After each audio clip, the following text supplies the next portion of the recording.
চীন তাদের প্রথম 100 টন শ্রেণী সম্পূর্ণ বৈদ্যুতিক স্বয়ংক্রিয় খনন ট্রাকটি সফলভাবে বাণিজ্যিকভাবে ব্যবহারের জন্য চালু করেছে, যা দেশটির বুদ্ধিমান এবং পরিবেশ বান্ধব কম নির্গমন খনন প্রযুক্তি উন্নয়নের ক্ষেত্রে একটি অত্যন্ত গুরুত্বপূর্ণ এবং নতুন মাইলফলক হিসেবে চিহ্নিত হচ্ছে।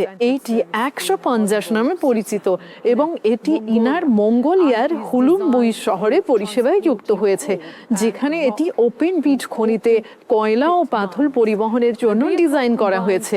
অত্যাধুনিক এই বিশেষ যানটি বৈদ্যুতিক চালনা, স্বয়ংক্রিয় ড্রাইভিং এবং দ্বিমুখী পরিচালনা সফলভাবে একত্রিত করতে সক্ষম হয়েছে, যার রেটেড লোড বহন করার ক্ষমতা হলো 136 টন। কর্মকর্তারা জানিয়েছেন এই ট্রাক -30 থেকে 50 ডিগ্রি সেলসিয়াস পর্যন্ত তাপমাত্রায় কাজ করতে পারে। এটি অত্যন্ত দ্রুত ও কার্যকর ব্যাটারি পরিবর্তন ব্যবস্থা প্রযুক্তি ব্যবহার করে কাজ করে, যা প্রচলিত ডিজেল চালিত খনন ট্রাকের তুলনায় প্রায় 65% পর্যন্ত জ্বালানি খরচ কমাবে বলে বর্তমানে দৃঢ়ভাবে আশা করা হচ্ছে।